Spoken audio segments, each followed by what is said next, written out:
헤롯과 헤로디아 이 두 사람은 정말 천생연분이죠. 또 한편으로 보면 잘못된 만남입니다. 그것으로 인해서 얼마나 큰 고통과 어려움이 있는지 또 문제가 발생하는 그런 내용을 담고 있습니다. 오늘 본문의 말씀은 세례 요한에 대해서 이야기하고 있고, 세례 요한은 죽었어요. 세례 요한을 떠올리게 되는 그 이유, 그 앞에 제자들과 함께 복음을 전하는데 막 귀신도 떠나가고 질병도 고치고 이런 소문들이, 입소문들이 확 일어났습니다. 이제는 붐처럼 일어나서 이 이야기를 들었는데 가슴이 뜨끔한 사람이 있었어요. 그 사람이 누군가? 헤롯 왕이었다는 것입니다. 아, 내가 그때 목베어 죽인 그 세례 요한이 다시 살아나서 이런 권능을 행하는 것이구나 하면서 자기 자신을 자책하고 있는 그런 본문의 내용이기도 하지요. 이 헤롯 왕은 그래도 일말에 모는 있는 사람이에요. 양심은 있는 사람이었어요. 그래서 할 때마다 생각나고 자책하게 만들고, 그리고 뒤에는 나옵니다. 죽이긴 했지만 어떻게 해요? 세례 요한이 이야기할 때, 자기의 잘못을 이야기할 때 특별히 동생 아내와 아내를 취하는 것은 옳지 않다. 그런데 그 소리 얼마나 듣기 싫겠어요. 왕인데 부하가 이야기하는데요. 그랬을 때 자기는 그 이야기를 듣을 때마다 어떻게 해요? 가슴이 찔렸고, 또 세례 요한이 전하는 말씀을 들을 때 기쁘게 받았다는 거죠. 그래서 하나님의 말씀을 기쁘게 받는 사람들이 있습니다.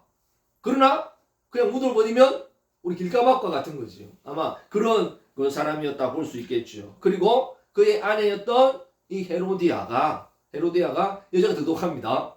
그리고 여자들은 또 한을 품어요. 그리고 여자가 죽이지 않아도 되는데, 그래서 하니까 뭐라고 이야기했을까요?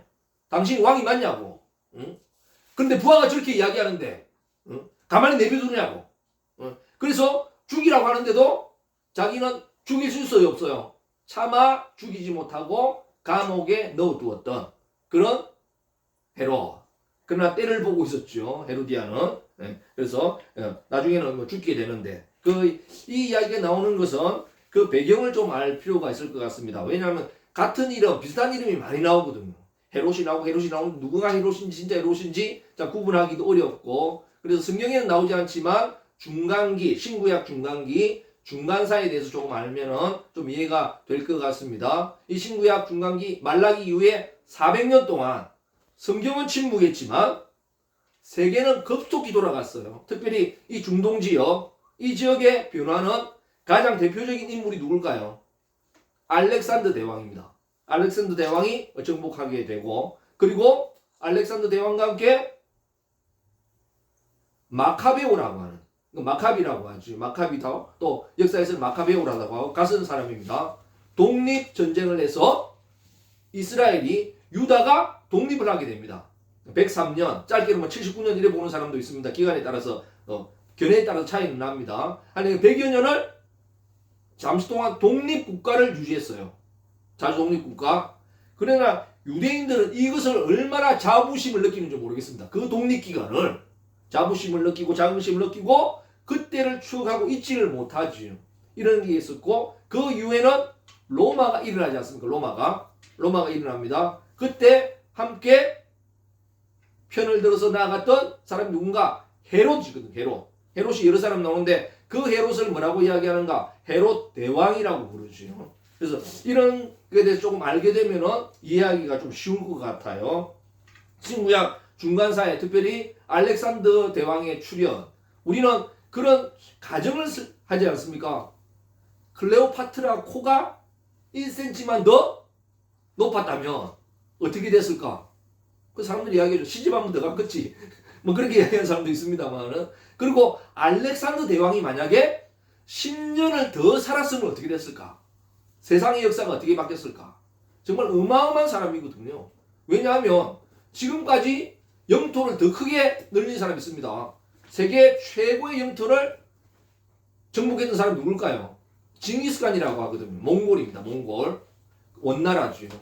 그러나 이 알렉산더는 유럽, 아시아, 아프리카 3개 대륙을 정복한 정말 어마어마한 상상 초월하게 예수님의 길을 예비했던, 세상적으로 예비했던 그런 뭐 특별한 인물입니다. 그래서 좀 더 살아서 못 살았지만 하나님의 섭리로, 하나님의 계획대로 되어가는 거죠. 인간이 그 수레바퀴를 벗어날 수가 없는 것입니다. 그때 어떤 일이 일어났겠는가 보면 우리 성경의 마지막은 바사가 나오지 않습니까? 바사, 이 페르시아 제국이거든요. 페르시아 제국이 그 중동 전체를 통일합니다. 유다까지 다 통합함죠. 그러고 나서 어떻게 해요? 그 이에 만족하면 좋은데 만족하지 못하고 유럽을 정복하기 위해서 유럽을 원정을 떠납니다. 그러나 뭐 우리 영화 300이라든지 이런 걸 통해서 많이 나오지 않습니까? 거기서 대피하게 되죠. 그리스군에 대피하고 돌아옵니다. 그런데 그 그리스에는 또 누가 나는가? 그 위에 마케도니아 지역에서 알렉산더 대왕이 발흥하거든요. 크게 일어납니다. 이 알렉산더 대왕도 그냥 유럽을 먹으면 좋은데 거기서 만족하지 못하고 대제국을 꿈꾸기 위해서 어디로? 다시 아시아로 넘어오게 되죠. 완전한 파죽지세로 정복하게 됩니다. 페르시아까지, 인도까지 넘보다가 인도는 정복하지 못했습니다. 포기하고 말지요. 그러다가 젊은 나이에 죽어버려요. 후계자를 세우고 죽어야 되는데 후계자를 세우지 못하고 죽어버립니다. 그래서 1순위가 누군가? 그 이복동생, 알렉산더의 이복동생이거든요. 이복동생을 세워요. 부하들이 세웁니다. 세우는데 마음이 안 차요. 왜냐하면 권력을 한번 맛보면 자기가 잡고 싶지 죽고 싶지 않습니다. 그래서 세워서 바지 사장으로 세우고 섭정하다가 안 되겠다 싶어서 폐위하고, 그 다음에 순위가 누군가? 알렉산더 대왕의 친아들이 있어요. 태어나자마자 죽었거든요. 그래 어린아이가 있어, 어린아이가. 그러니까 다음에 왕이 될 수 있기 때문에 어떻게 해요? 그걸 죽여버려요. 그리고 차지하다가 이 권력 다툼이 계속 일어납니다. 우리나라 무신시대처럼 일어납니다. 그래서 그 장군 7명이 하다가 어떻게 해요? 3명은 죽고 4명이 살아남, 4명이. 이 4명이 우리나라가 다 죽으니까 어떻게 해요? 나누어 가지자, 분할 통치하자, 그렇게 하게 되거든요. 그래서 마케도니아 지역, 이집트 지역, 시리아 지역, 그리고 바벨론 지역, 그렇게 나눠서 통치를 하게 되죠. 그때부터 어떻게 해요? 그리스는 힘이 낮아지고 로마가 떠오르기 시작하죠. 로마가. 그래서 마케도니아 지역, 그리스 지역에 있던 거기는 조금 수그러들게 되고, 실제 힘을 발휘한 데는 어딘가? 이집트를 장악하고 있던 그 프톨레미 왕조입니다. 프톨레미가 중요한 것은 왜냐하면 그 프톨레미 왕조에 누가 있는가? 클레오파트라예요. 클레오파트라가 프톨레미 왕조의 여왕입니다. 이어서 하는 그렇거든요. 그리고 강력한 게 있었고, 또 시리아 지역 가면 지금의 시리아는 아니고 그 위치가 터키하고 그 지역에 다 맡았었거든요. 그래 있었고, 또 셀루코스 왕조라 그러죠. 그래서 그 바벨론 지역에 맡았던 이 왕조, 두 왕조가 아주 강력한 힘을 가지고 있습니다. 그 지역에 이집트가 풍부하니까, 자원이 풍부하고 하니까 이 두 세력이 있는데 또 분할 통치했는데 만족이 안 돼요. 어디를 가지기 위해 싸우는가? 특별히 유대 지역을 가지기 위해서 싸우죠. 그래서 싸우다가 결국은 셀루코스 왕조가 그것을 장악하게 됩니다. 장악하게 되어서 그때 이런 싸움이 일어나고 하는 틈바구니에서 누가 일어나는가? 이야기했던 마카비가 유대 독립전쟁을 하게 되죠. 독립전쟁. 해서 거기에서 독립을 하게 됩니다. 독립국가를 세우게 되죠. 정말 감격적인 거죠. 그 틈바구니에서. 그리고 더 강력한 영토도 가지게 되고 강하게 되는, 그렇게 된다고 하는 것입니다. 이런 잠시의 100여 년간의 자주 독립기간을 가지게 된다는 것입니다. 그런데 헤롯은 어디에 등장하는가? 그 이유겠죠. 그때도 있었겠습니다만은 이렇게 독립국가를 유지하는데요. 누가 일어나는가 하면은 누가 일어나요? 로마가 일어나고 있죠. 그래서 그리스 알렉산더 대왕이 세계사에서 제일 잘한 게 뭔가? 평가가 헬레니즘이라고 이야기하거든요. 동서양 문화의 통합, 동서양의 교류, 활발해서 더 부강하고 풍부하게 만들었다. 활성화시켰다는 거죠. 경제나 모든 면에. 그러니까 헬레니즘 뭔가 하면 그 통합이 아니라 사실은 그리스 문화 위에, 그리스 문화의 기반 위에 다른 다양성을 인정하는 것입니다. 그 나라의 문화와 종교를 다 인정하는 거거든요. 그래서 헬라어 쓰고 그리스 문화만 인정하며 거기서 하면 더 자유롭고 더 풍요하게 살 수 있어요. 더 좋아질 수 있어요. 그런데 그걸 못 견디하는 민족이 있죠. 그게 유대민족입니다. 그래서 유대민족이 독립운동하게 되고 독립국가를 가지게 되죠. 그때는 여러 가지 틈바구니에 있었기 때문에 독립을 유지할 수 있었는데 다시 로마가 일어나면서 로마가 어떻게 해요? 다시 정복 전쟁을 하면서 제일 걸리는 게 어디겠어요? 유대 지역이죠. 유대 지역을 정복하게 되는데 이때 바로 헤롯 대왕이 함께 힘을 모아가지고 아주 그 역할을 하게 됩니다. 그래서 정복하고 나서 그 지역을 누구에게 맡길까요? 헤롯에게 맡기게 됩니다. 헤롯에게. 그게 바로 헤롯 대왕이지요. 그래서 이 헤롯 대왕은 이렇게 머리도 잘 쓰지만 보통 정치가가 아닙니다. 아주 독하게 정치할 수 있거든요. 자기 자식까지 죽일 수 있어야, 뒤주에 가둬서 죽일 수 있어야 진짜 정치 잘하는 정치가 되거든요. 왕이 될 수 있거든요. 부인까지 어떻게 하고 막 처가지까지 다 몰살시켜야 될 수 있거든요. 태종 이방원. 그렇게 해야 살 수 있거든요. 그리 정치 잘하고 독재입니다. 자기와 경쟁자가 있다. 그러면 처음부터 싹부터 잘라버려야 진짜 자기 통치 잘하는 그런 정치가 됩니다. 그렇지 않겠어요? 그 헤롯 대왕도 이와 같은 정치가 있어요. 그래서 예루살렘에 누가 났어요? 예루살렘 왕이 태어났다. 그 소식 듣고 예수님 탄생 소리 듣고 어떻게 했을까요? 그 비슷한 아이들을 몰살시킬 정도로 잔인한 왕, 그러나 포악한 왕, 그런가 정치는 잘했다는 것이죠. 성전도 건축하고 뭐 대단한 일을 했지요. 그런 헤롯 대왕인데 헤롯이 주로 어디 통치해요? 유대 중심으로 뭐 그 위에도 다 합니다만 사마리아와 에돔 이 지역을 다 통치하게 됩니다. 통치하게 되는데 최고 약점이 뭔가? 그 헤롯 대왕의 아버지가 이둠의 사람이라고 나오거든요. 이둠이면 에돔입니다. 이름이 발음의 차이지 에돔 사람이에요. 그리고 그 지역에는 다른 여러 지역이 있지만 여러 나라가 있지만 거기에 중심은 누구다? 유대라 하고는 유대가 중심이고 유대가 핵심이라고 하는 모든 그런 느낌이 있어요. 그런데 그 지역을 통치하는데 유다를 통치하는데 자기 왕이에요. 그런데 자기는 유다 사람이 아니에요. 에돔 사람이에요. 너무 잘하는데 대항할 사람이 없는데 그런 약점은 뭐예요? 유다 사람이 아니다. 직접 앞에서는 대놓고 못하지만 되게 속으로 야 그래도 유다 사람 아니잖아. 그런 게 백성들의 민심을 얻기가 쉽지 않습니다. 그래서 민심을 얻기 위해서 성전도 건축하고 그러거든요. 약점이 그렇습니다. 이 헤롯 대왕은 부인이 몇 명 있었는가? 9명이 있었다. 보통 그렇게 이야기를 하고 있습니다. 9명의 왕비가 있었습니다. 그래서 첫째 왕비 하는데 둘째와 넷째가 좀 중요하거든요. 그 둘째 왕비가 누군가? 이야기했던 그 마카비 왕조죠. 우리 마카비 왕조 하면 딱 이해가 할 텐데 마카비 왕조라 부르지 않고 뭐라 부르는가? 마카비가 독립해서 세운 나라 그 왕조를 뭐라고 부르는가? 하스몬 왕조라 부릅니다.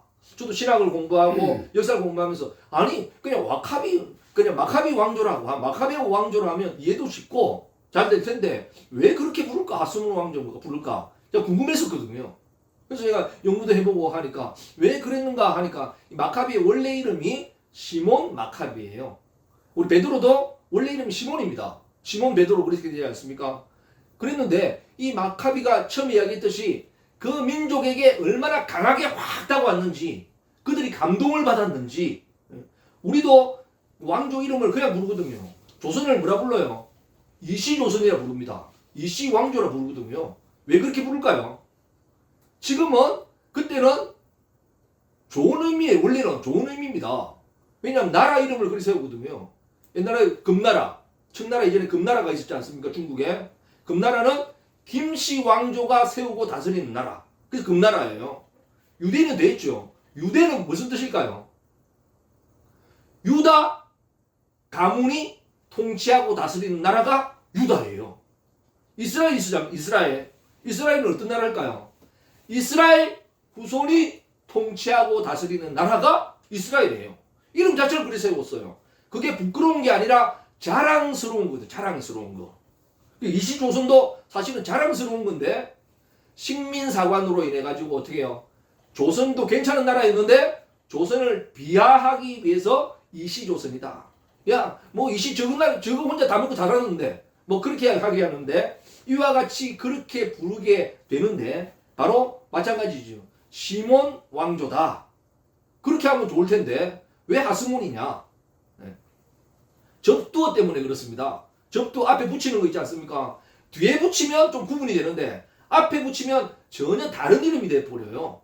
우리 아마겟돈 전쟁 알죠? 아마겟돈이 어딘가 하면 머깃도거든요. 머깃도 언덕에서 일어나는 전쟁이 아마겟돈 전쟁이에요. 머깃도 전쟁인데 아마겟돈 하다 보니까 지금은 머깃도 몰라요. 그냥 아마겟돈 전쟁이 최고의 전쟁이구나. 그렇게 생각하거든요. 그래서 어떻게 해요? 머깃도에 아가는 접두어가 붙었어 그래요. 접두어가. 그래서 이 하스몬도 마찬가지죠. 시몬의 접두어 하가 붙어가지고 하스몬 그래 됐습니다. 네. 그래서 이 접두어 하자가 헤트라고 하는 그 알파벳에서 그러는데 어떻게 생겼는가 하면 디귿자를 세워놓은 모양입니다. 이렇게 모자처럼 차 없는 모자처럼 이렇게 생겼거든요. 뭐가 생겼는가? 짐승들의 울타리 같이 생겼다. 그렇게 이야기하고 또 우리 문의 문설주처럼 생겼다. 그렇게 이야기하거든요. 그래서 짐승을 보호하고 지키는 집을 지키고 보호한다. 그런 의미를 가지고 있어요. 그래서 그냥 시몬 왕조라 부르지 아니하고 그 사람들은 어떻게 해요? 너무 감동을 받아가지고 감사의 마음을 담아서 시몬 왕조라 부르지 못하고 어떻게 해요? 앞에 꼭 하를 붙여가지고 하스몬 왕조다. 그렇게 불렀거든요. 그러다 보니까 지금 이렇게 돼버렸어요. 그래서 어떻게 해요? 뜻은 뭔가? 우리를 지킨 시몬 왕조. 우리를 보호하는 시몬 왕조다. 그러니까 감사의 마음을 담아서 그 지역 그때도 그랬고 그 후손들도 그렇게 부르고 있습니다. 뭐 이런 이야기하면 처음 듣는 이야기인데 좀 이상한 것 같다. 이상한 건 아니고 제가 처음 이야기하는 거 그렇죠. 앞으로 뭐 그렇게 되게 될 것입니다. 이런 접두어를 사용해서 그렇습니다. 왜 이 이야기를 하는가 하면 둘째 왕비가 이 하스몬 왕족이에요. 하스몬 가문의 왕녀입니다. 왕녀. 그래서 자기의 최대 약점을 만회하기 위해서 어떻게 해요? 하스몬 왕조의 왕녀와 왕족과 결혼하게 된 거죠. 그게 바로 둘째 왕비입니다. 그래서 자기는 누구를 그렇게 관심을 가지고 느꼈는가? 통치를 위해서 모든 면으로 있었죠. 둘째에게 관심을 가지고 사랑을 많이 했죠. 둘째 왕비에게 사랑했습니다. 그리고 넷째 왕비가 또 중요하거든요. 왜냐하면 아주 강력했던 것 같아요. 이름도 똑같습니다. 이제 demek한데 강력했던 것 같아요. 그리고 시기, 질투 이런 암투가 계속돼요. 그런데 넷째 부인이 이걸 아니까 이러다가는 둘째에게 돌아가겠구나. 자손에게 돌아가겠구나 하는 걸 알기 때문에 어떻게 해요? 모함을 하게 되죠. 둘째 왕비와 그의 아들을 모함하게 돼서 결국 채용당하고 죽게 됩니다. 그래서 누가 실제 권력을 잡게 되는가? 넷째 왕비의 아들들이 잡게 되죠. 그 유명한 게 바로 헤롯 안디바, 헤롯 아킬레오 그렇거든요. 그래서 아킬레오 하면 그대로 아킬레오로 나오는데 헤롯 안디바는 뭐라고 성경에는 나오는가? 꼭 헤롯으로 나와요. 이 헤롯이 바로 네 번째 부인에게 태어난 그 헤롯입니다. 그 헤롯이게 되겠습니다. 그런데 왜 이런 이야기를 하면 둘째에서 난 아들은 죽었어요. 근데 이 아들이 낳은 아들과 딸이 있잖아요. 헤롯의 손자, 손녀가 있지 않겠습니까? 이 손녀가 누군가? 오늘 나오는 이 헤로디아예요. 죽었던 둘째 부인으로 낳았던 그 아들의 딸이 헤로디아예요. 이 헤로디아가 셋째 부인에게서 난 사람하고 결혼을 해요. 그 빌립하고 결혼을 하게 됩니다. 이때 결혼해서 나온 딸이 누군가? 살로메거든요. 이 살로메는 헤롯의 아들이 아니고 바로 빌립의 딸이죠. 그래서 결혼을 하게 됩니다. 그래서 중요하고 또 우리 성경에는 누가 나오는가? 야고보를 죽일 때 헤롯 나오지 않습니까? 이 헤롯은 어떤 헤롯일까요? 헤롯 안디바가 아니고 둘째 부인에게서 났던 헤롯의 손자입니다. 헤롯 아그리빠예요. 이 헤롯은 야고보를 죽이고 어떻게 사람들이 막 칭찬합니다. 이야, 연설 들어보더니만 왕이여, 이것은 사람의 소리가 아니라 신의 음성입니다. 그러니까 우쭐해가지고 그렇지, 내 좀 하지. 그래가지고 하나님께서 어떻게 해요? 충이 먼저 죽었다 하는 바로 그 헤롯 아그리빠가 바로 헤롯 대왕의 손자예요. 그의 정손자, 헤롯 대왕의 정손자 헤롯 아그리빠의 아들도 또 헤롯 아그리빠거든요. 3세 뭐 4세 그렇게 이야기합니다만 그 헤롯 아그리빠는 어디에 나올까요? 사도 바울이 전도 여행할 때 잡혀갔을 때 헤롯 아그리빠에게 아그리빠 왕이여, 왕은 유대의 전통도 알고 성경도 잘 아는 줄 믿습니다 하고 인정하고 들어가지. 그럴 때 헤롯 그 아그리빠는 뭐라고 이야기할까요? 들어보니까 죄는 없는데 항소하니까 할 수 없이 올려보내야 된다. 그랬던 왕 바로 누군가? 그 아그리빠가 사실은 헤롯의 정손자입니다. 정손자. 둘째 부인에게서 난 셋째는 그렇게 된 그런 거거든요. 그렇게 그름이 된다. 그렇습니다. 그러니까 이 헤롯 안디바도 그렇지 않습니까?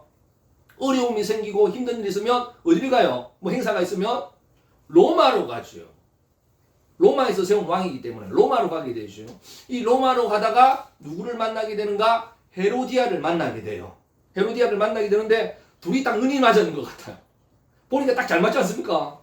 진짜 찰떡궁합이거든요. 전생명분이고 이 맞으니까 됐다. 나와 결혼해달라. 이 프로포즈 하거든요.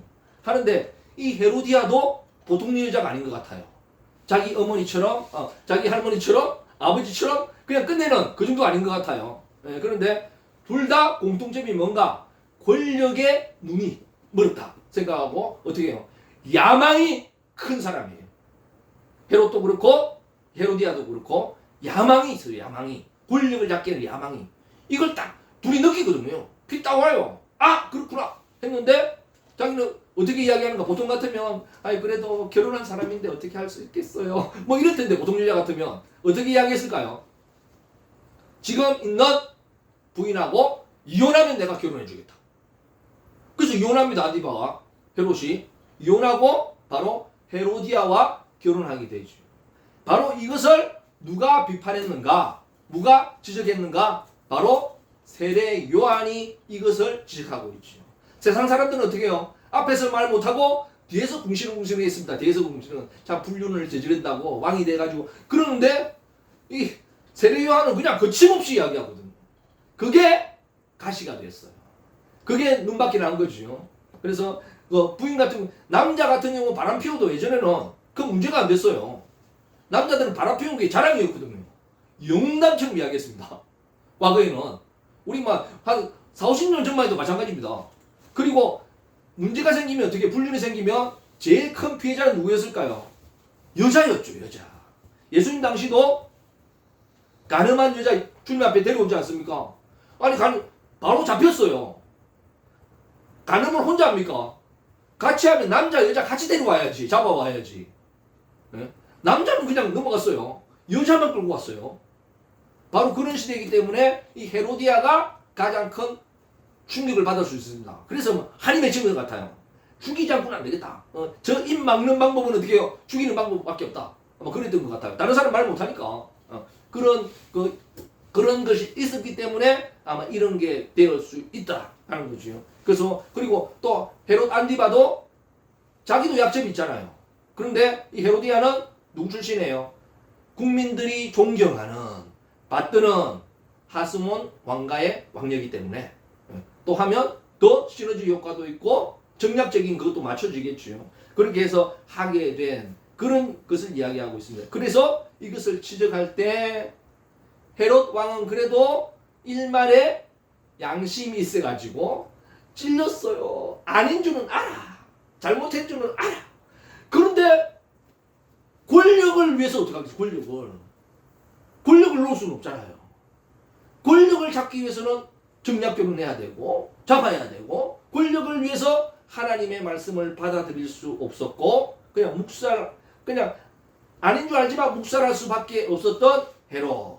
그리고 자기에게 가장 큰 충격을 주고 자기를 비난했던 실제 피해자는 누구예요? 잘못됐지만 헤로디아거든요. 이 헤로디아는 앙심을 품고 원한을 품게 되지요. 나중에 뭐 뒤에 보면 결국 앞에 했습니다만 뒤에 이야기도 나옵니다만 결국 죽게 되죠. 소반에 맞춰서 죽게 되는 이런 것을 보게 됩니다. 우리도 인생을 살아가면서 마찬가지죠. 때로는 권력을 위해서, 부를 위해서, 자기의 출세를 위해서 어떻게 해요? 하나님의 뜻이 아닌 다른 것을 택할 수가 있습니다. 사람들은 많죠. 돈만 준다면 뭐 사람도 죽인다는데 지금 세상은 그렇지 않겠어요? 이런 세상에서 하나님의 음성이 들려질 수 있는가? 지금 시대에 하나님의 말씀이 없어서 그런 게 아니에요. 하나님의 음성이 들려지고 있습니다. 그러나 어떻게 해요? 이거 놓을 수 없어서, 내가 붙잡은 거 놓을 수 없어서 그 말씀이 말씀되지 못하고 그냥 찔리고 마는, 나중에는 찔리는 것도 없어요. 그냥 철판 닦아버리면 그냥 그것도 없어지는, 찔리는 것이 있었던 헤롯, 찔리는 것 자체도 없고 열만 받았던 헤로디아, 그렇게 되는 거죠. 그래서 이런 시기, 옛날만의 이야기가 아니라 지금 시기이기도 하지요. 그래서 세례 요한은 이야기했습니다. 어떻게 해요? 그는 불륜이다. 그런 것과 또 어떻게 해요? 하나님 그 간음죄에 나오지 않습니까? 7계명 이 간음죄다. 그런 비난도 되지만 또 하나는 뭔가 권력의 눈이 어두워서, 권력욕에 어두워서 어떻게 해요? 이 동생 아내와 결혼했느냐, 그런 이야기죠. 그런 충격적인 이야기를 하는 거죠. 사실은 권력 때문에 더 그럴 수 있겠습니다. 그래서 이런 하나님의 음성이 오늘도 때로는 나와 다른 음성이 들릴 수 있죠. 내 생각과는 나는 저거 꼭 가져야 되겠는데 하지 않습니까? 근데 쉽지 않죠. 우리 대표적인 게 누군가 아하방은 뭐 여러 가지 나옵니다만은 아하방의 궁전에 이스라엘 그 궁전 그 앞뒤를 딱 보면 나봇의 포도원이 있어요. 나봇의 포도원이 쫙 있는데 어느 순간 딱 보니까 야, 저 자리 내가 좀 채소도 키우고 정원도 만들면 우리 궁전 더 멋있어지겠는데, 근데 해가지고 이야기하죠. 좋은 값을 주고 살 테니까 좀 팔아라. 그러니 나봇이 뭐라고 했어요? 이것은 하나님이 주신 우리 유업이기 때문에 팔 수 없습니다. 하나님이 원치 않습니다. 그러니까 고민하게 되죠. 저거 가져야 되는데 저것만 있으면 사람이 희한한 게 그게 뭔가 다 꽂히면요 못 견뎌요. 저거 사야 되는데 저거 가져야 되는데 하면서 발발 덩덩덩덩 구르고 어딜 모르게 이제 밥까지 굶고 있어요. 그러니까 그 부인 누굽니까? 이세벨이 와가지고 아니 왕이요 도대체 뭐 때문에 그럽니까? 그런데 뭐라고 이야기해요? 나봇에 그 포도원이 있는데 야 그것만 하면은 우리 궁전 더 멋있어지고 좀 되길 것 같은데 안 판다네, 안 팔아. 그러니까 이세벨이 뭐라고 이야기해요? 아마 헤로디아보다 좀 더 대단한 여자인 것 같아요. 네. 당신 왕이 맞아! 왕이 맞습니까? 응? 왕이면 부하한테 한마디 하면 그거지. 왕이 그것도 제대로 못하냐고. 나한테 맡기라고. 내가 알아서 하겠다고. 그래서 어떻게 해요? 모함해가지고 죽이고 나죠. 죽이고 어떻게 해요? 그냥 공짜로 뺏어버립니다. 사는 게 아니라. 그러나 하나님은 그걸 아시고 하나님이 질책을 하시죠. 헤롯도 마찬가지죠. 잘못된 건 알아요. 근데 헤롯이랑 뭐라고 했을까요? 당신 왕이 맞아요. 부하가 말하는데 저 입도 못 막냐고. 당장 죽여요. 어떡하겠어요. 정말 쉽지 않지요. 그 여인의, 특별히 왕비의 한마디, 영부인의 한마디가 강력하게 다가옵니다. 이러지도 저러지도 못하는 그런 상황을 만들 수 있지요. 그러나 그렇게 못할 때 어떻게 참아 죽이지 못하는 그때 그런 바로 헤롯 이런 다른 것입니다. 그런 가운데 어떻게 되는가? 믿음으로 바로 설 수 있겠는가? 바로 세워지게 되겠는가? 오늘도 하나님의 음성이 들려지길 바랍니다. 나에게 강하게 와닿는 게 있을 수 있어요. 이런 억압이 올 수도 있습니다.